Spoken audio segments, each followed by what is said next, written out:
All right, all right. Nice steaming hot cup of coffee. You know, winter times are coming. It's a beautiful day out right now, but winter times are coming. I hope you all can hear me all right. This is Mike Cook, the Patriot, coming to you live from Central Missouri. Welcome to all my Patriot friends and families out there across this great land. Let me know where you're watching from. Let me know if you're watching live or not. I'd love to connect and say hi to you. I won't know you're there unless you comment. It is 8:17 in the morning on 10/12/2020, Columbus Day. I was going to do a different video today, but I decided to do this one because this morning my son was saying it was kind of sad that he had to go to school today because all the banks were closed. And he felt like he should get today off, which would be okay by me. But then he said something else. He said, even though Columbus was a bad person. So I asked him, what makes you think Columbus was a bad person? He said, well, he did bad things. And I said, well, what kind of bad things did he do? And before he could answer me, I interrupted him and I said, let me guess. He conquered the New World.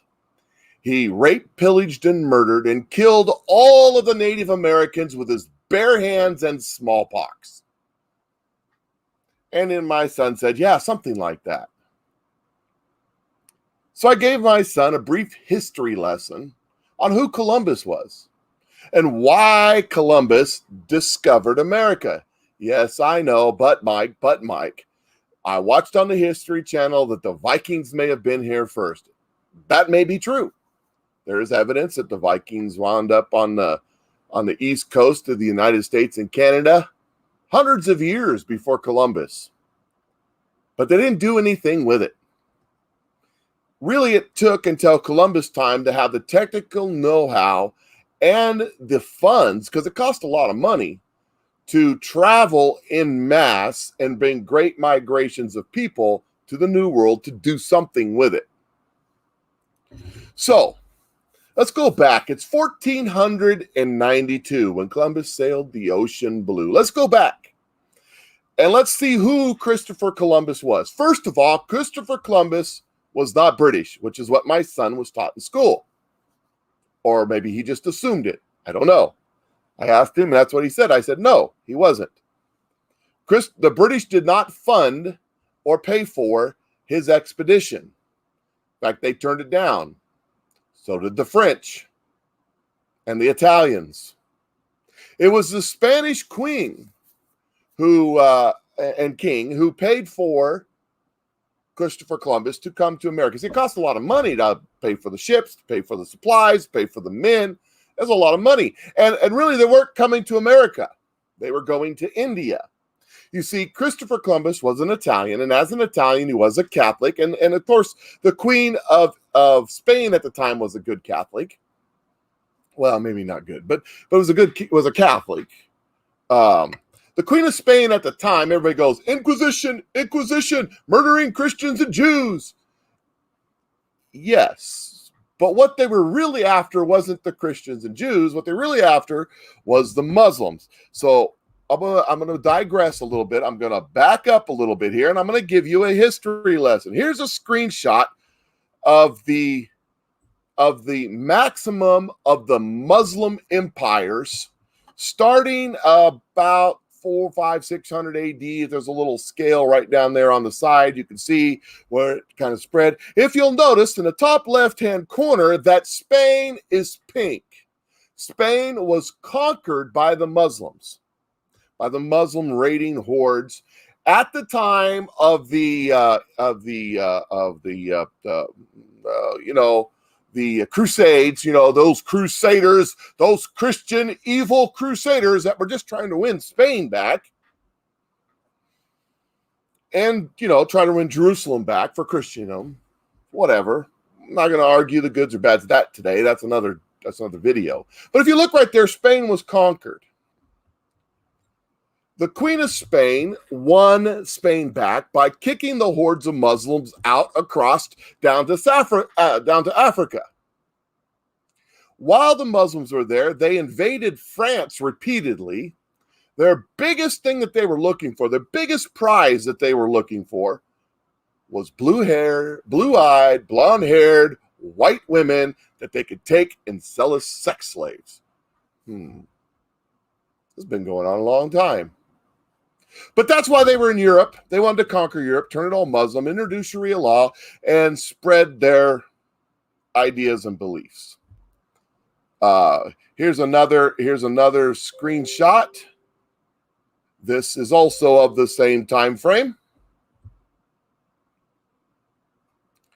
Now, I want to introduce you to, at the time, 1492. In 1450, the Ottoman Empire, which was after the Roman Empire, after the Muslims and the Byzantine Empire and all that stuff, they kind of congealed into the Ottoman Empire. Okay, this is a Muslim empire. They've been trying to conquer Constantinople for years and years. I'm talking hundreds and hundreds and hundreds of years, and they were incapable of doing it. But in 1450, they captured Constantinople.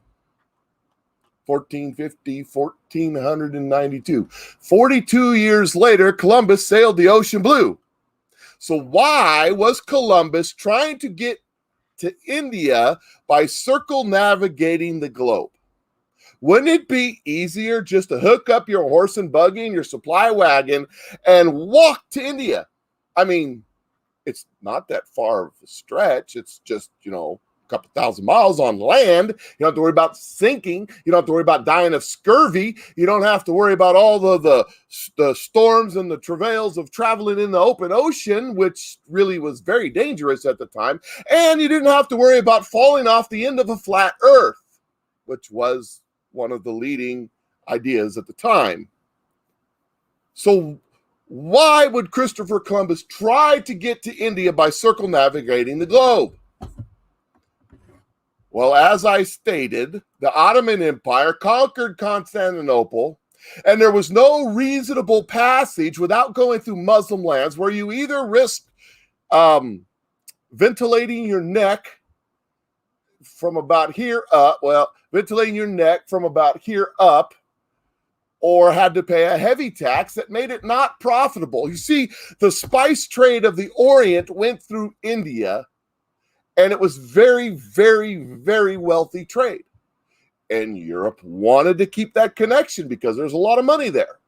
So the King and Queen of Spain funded this foolhardy expedition of Christopher Columbus to circumnavigate the globe and get to India.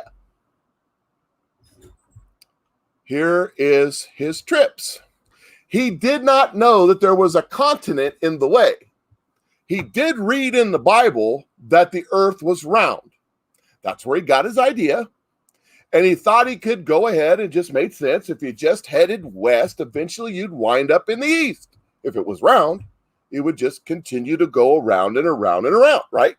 Makes sense. Except for a continent being in the way, which he didn't know was there. Maybe if he'd talked to the Vikings, he would have known, but he didn't talk to the Vikings. So there's his trips. You can see on the little scale, which was his first, second, third. He never made it into North America, so he didn't kill all the Indians in America single-handedly by himself with his bare hands. And he didn't bring smallpox either, because that didn't happen for a couple hundred years later in the 1600s, when the Pilgrims and the Jamestown and of course the Spaniards were colonizing Mexico and Florida, and the Portuguese were colonizing Brazil, and the French were colonizing other places like Louisiana. That didn't happen till then, and they didn't use blankets in the first chemical warfare attack of the world, as people say, because that's not how that works. Smallpox is not transmitted that way. In fact, the people making that story up are the same people telling you that if you cover your mouth, you won't get the China flu. The same people are making that story. The scientists, the professors of college, the ones with a political bent. I wonder if the cloth has anything to do with blankets. I digress. Moving on. So Christopher Columbus, in his search to try to find a passageway to India that didn't involve getting his head removed from Muslims, decided to go west and circumnavigate the globe. So when he arrived, again, looking at the map, into the West Indies, or shall we say, the Caribbean, he found islands with people on them that he assumed, ASU and me makes an ass of you and me, were Indians. That's how the Indians became Indians. Because Christopher Columbus assumed, and the name stuck. Not right, not correct. Okay, I get it. But it is still the fact of the thing. Christopher Columbus didn't kill all the Indians. Christopher Columbus didn't bring rape, pillage, and murder. Christopher Columbus didn't do evil things. Only thing he did was find out for the kingdoms of Europe that there was a new land, a virgin territory with plenty of resources to be exploited. And then America was created, and all the communists in the world had a heart attack. The end. Not quite. So the story of Christopher Columbus has been bastardized by people who want to erase factual history. Even the Inquisition has been bastardized by people who want to erase factual history. When you study the Inquisition, we hear how they wanted to kill the Jews, but we don't hear about how they wanted to kill the Muslims to take their country back that was conquered for several hundred years by the Muslims. When we hear about the Crusades, it's always, oh, those Christians are attacking the peace-loving Muslims who never do anything wrong. But if you look at this map, they were trying to conquer, oh, this map's even worse, trying to conquer Europe. And they still are to this day. When they call for their caliphate, mind you, all the area shaded in is what they consider their caliphate. Christopher Columbus discovered America because he was trying to find a pathway to India for the spice trade, for the trade with the Orient, because they couldn't get there any other way because the Muslims had the way blocked. The Ottoman Empire had the way blocked. My friends, when they tell you in school that Christopher Columbus was an evil man who raped, pillaged, and murdered the peaceful, the sainted, the ones with the little halos of feathers on their heads, and bows and arrows, who only sang songs, hoo-ya, hey-ya, hoo-ya, hey-ya, in peace and love and harmony across the whole Western Hemisphere. And the evil white man came and destroyed them all. When they tell you that, it is not true. It's a lie. It didn't happen. Not only were the Indians not peaceful, they slaughtered each other all the time to steal their possessions and lands. But Christopher Columbus never set foot on the continent of North America. That's how not true it is. He didn't kill anybody. He traded with them. Introduced things to them. They introduced things to him. And all things went well. Until he died. And then that didn't go well. He introduced the idea that the world number one was round and that there was a continent between Europe and Asia, which no one even knew. So there's your history on Christopher Columbus in a nutshell. I hope you enjoyed that. Please share this video with everybody else because they don't teach this in school anymore for some apparent reason. America bad. Everything has to do America bad. We must become good communists. And the only way to do that is America bad. Anyways, enjoy the rest of your day. Thank you for watching my video. Have a good, strong cup of coffee on me. And you guys have a great day, and I will catch you later. I'll probably do the broadcast I was going to do today tomorrow. Have a good one.